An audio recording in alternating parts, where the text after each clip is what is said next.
अभी काफ़ी गर्मी बढ़ गई है। क्या आने वाले समय में मौसम के में बदलाव की संभावना है? बिल्कुल, आपने जैसा कहा कि गर्मी काफ़ी बढ़ गई है। इस गर्मी बढ़ने का कारण है कि पछुआ हवाएं काफ़ी तेज़ी से आ रही हैं और वे हवाएं बिल्कुल शुष्क होती हैं, उनमें नमी नहीं रहती है।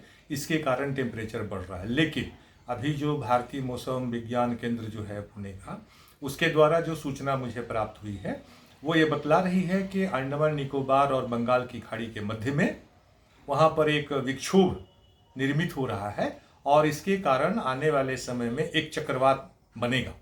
और ये चक्रवात बहुत ज़्यादा दिनों के बाद नहीं बनने जा रहा है, बल्कि ये कह सकते हैं कि चक्रवात बनना शुरू हो चुका है और ये अगले 24 घंटे में ये चक्रवात बहुत तेज हो जाएगा और एक भीषण चक्रवात निर्मित होगा, जिसके कारण कि हमारे यहाँ आज रात से लेकर के कल तक यानी कि 25 तारीख तक आसमान में बादल आने शुरू हो जाएंगे और कहीं कहीं पर कल बारिश भी हो सकती है। और 26 और 27 तारीख और उसके बाद लगातार जोरों से बारिश पूरे बिहार में हम कह सकते हैं कि होगी। और बारिश ही नहीं होगी, आंधी भी चलेगी, 40 से 50 किलोमीटर की रफ्तार में हवाएं भी चलेंगी और इनके साथ साथ वज्रपात यानी बिजली भी गिरने की संभावना है। तो हमारा ये आप लोगों से अनुरोध होगा कि आप सभी लोग अपने पास जो भी आपके अनाज हैं या जो फसलें आपकी कट करके आपके दरवाजे पर रखी हुई हैं, उनको यथाशीघ्र अपने अपने घरों में सुरक्षित रख दें, भंडारण कर ले। और साथ ही साथ जिन लोगों ने मक्का लगाया है या सब्जी लगाई है या मूंग लगाया है और फसल अभी तैयार नहीं है, वो लोग अपने खेतों में जल निकास के लिए व्यवस्था निश्चित रूप से कर दें। और तीसरी बात और कहनी है कि जो भी किसान भाई अभी खेतों में जाना चाहते हैं, तो कल के बाद, परसों और उसके बाद बहुत ज़्यादा आवश्यकता होने पर ही अपने खेतों में जाएंगे, क्योंकि बिजली गिरने की संभावना है। विगत वर्ष भी बिजली गिरने से पूरे बिहार राज्य में काफ़ी ज़्यादा लोगों के नुकसान होने की सूचनाएं प्राप्त हुई थी। इसलिए बहुत ही आवश्यकता होने पर जाए और काफ़ी सावधानी के साथ जाएं, खाली नंगे पैर खेतों में न जाएं।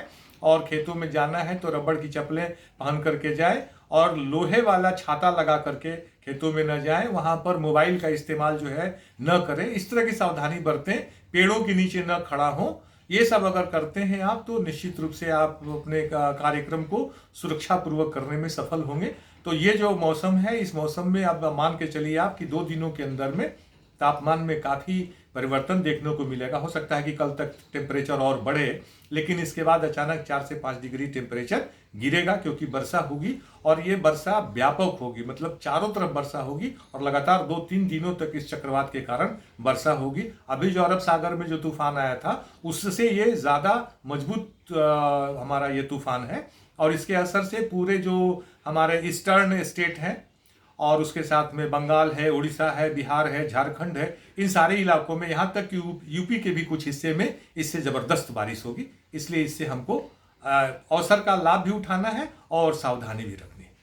इसके अतिरिक्त एक बात और मैं आपसे कहना चाहता हूं कि अभी मौसम आधारित कई तरह के ऐप भी आ गए हैं। एक ऐप है जिसको कि हम लोग दामिनी कहते हैं, इससे आपको वज्रपात की जानकारी मिलती है। इसके अलावा दूसरा ऐप है जिसको कि हम मौसम के नाम से जानते हैं, इससे आपको स्थान विशेष के बारे में, खेती और मौसम के बारे में जानकारी मिलती है। और एक तीसरा ऐप है जिसको हम लोग मेघदूत बोलते हैं, जिससे कि समसामयिक जो है मौसम की जानकारी आपको प्राप्त होती रहती है। तो अगर आप अपने मोबाइल में इन तीनों ऐप को अगर डाउनलोड कर लेते हैं गूगल स्टोर से, तो ये आपके लिए बहुत ज़्यादा फायदेमंद होगा, क्योंकि आने वाले समय में मौसम में जितने तरह के बदलाव होंगे उन सब की जानकारी आपके पास मिलती रहेगी और आप अद्यतन सूचनाओं से अपने कार्यक्रमों को सही तरह से संचालित करने में सफल होंगे।